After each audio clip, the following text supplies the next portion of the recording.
How do you know what you're doing wrong when it comes to improving and having more fun with your surfing? Where do you even start? Connecting with the high-level information isn't easy, but we recently managed to get some video analysis from one of the UK's best pro surfers, Reubyn Ash. I'm going to share the standout points that he made, along with what happened when I tried to implement his advice. That means the good and the bad. There isn't going to be any hiding of all the fails. So if you're interested to see what he had to say for my surfing, and if it might be useful for your surfing, whilst also watching an old dog trying to learn new tricks, stay tuned.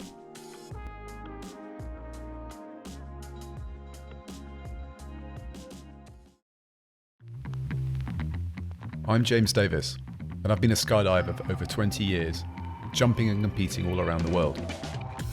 In the last 18 months, I've been surfing at the wavepool in Bristol to see if wavepools can do for surfing what wind tunnels did for skydiving. I wanted to see what would happen if an average surfer trained at the wavepool for a year, if they could learn to get barreled, sharing all the mistakes, learning points and experiences along the way.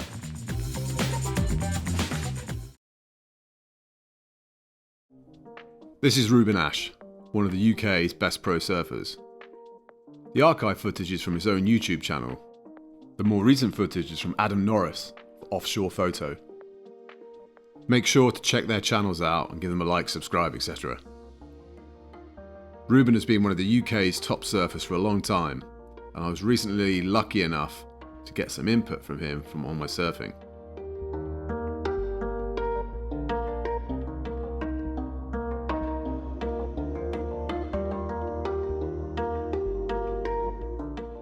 Let's start with turns. Here is some relatively recent footage of my surfing. Have a look and see if there's any obvious things that you can see. Turn technique is a bit of a rabbit hole with many levels to it, but I will share the light bulb moments for me and some core fundamentals that should be interesting to everyone.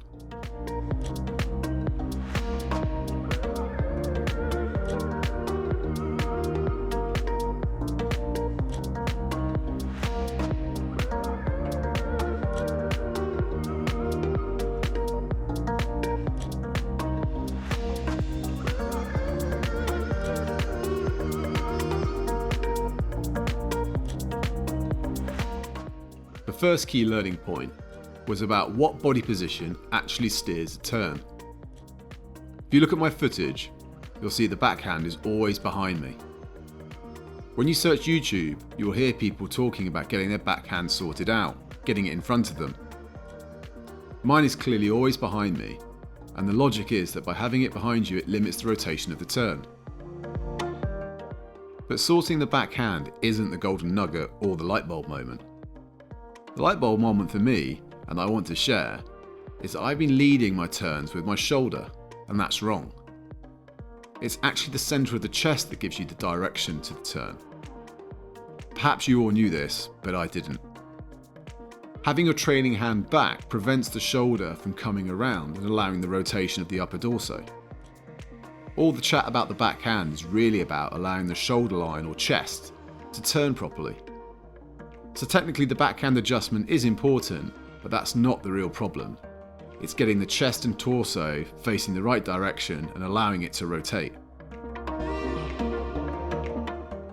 The second light bulb moment with regards to turns was that the body and torso turns first and the board follows. Again, probably really obvious stuff to many of you, but it wasn't to me. I'd already started to wonder why the board always looks like it's been pushed away with the front foot during a cutback. But this isn't really the case. There are actually quite a few things going on. But one of them is that once a surfer has reached the place they want to start their turn, transitioned to the other rail, and started the turn, then it's actually the body rotation that leads first, and then the board follows them. I'd always been trying to look back at the white water during a cutback, but of course, looking with your eyes and a slight turn of the head is totally different to rotating the chest and torso fully around to face it. So the second key point that I have to start improving on is being confident enough to make the rotation ahead of the board turning, getting the chest, not just the eyes, facing where I've just come from. third light bulb moment for me, which I kind of already knew about, was about the weight distribution on the board, i.e. weight through the back foot and a light front foot with a straighter leg. But I didn't quite understand the reasoning or link it back to points 1 and 2 that we've just covered. Having the position explained to me in terms of core positioning, balance and centre of weight made a lot of sense. What I mean by this is if a mate was to push you whilst you were holding the body position on dry land, then what position is most stable as you start to do the chest and torso movements? Now there are clearly levels to all these techniques, and we've ignored where the fins and hard rails are located on the board. But having the right body posture and positioning for the turn, and having it broken down by someone who clearly knows what they're talking about, was super useful. Okay, so the 3 points to remember. 1. Lead the turn with the chest, not the shoulder. Number 2. Torso rotates before the board. Number 3.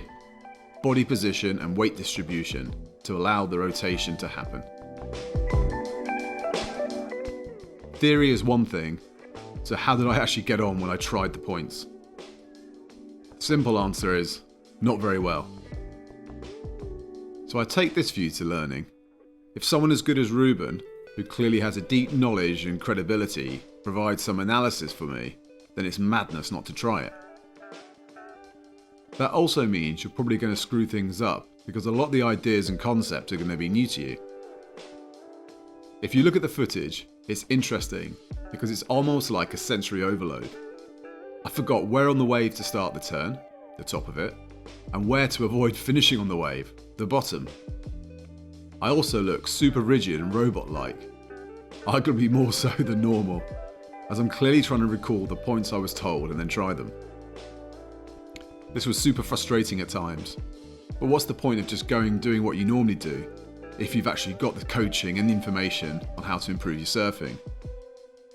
It's not going to improve overnight, and the info isn't a magic pill, but there were signs of improvements, and trying to do the things from the video analysis I think are really going to help me.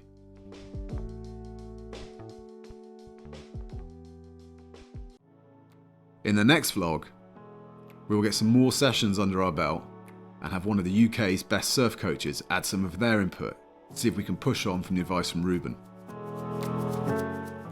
Want to see how long it took me to get some tangible results and actually start seeing my surfing improve? You're going to have to watch the next vlog. Until then, enjoy your surfing.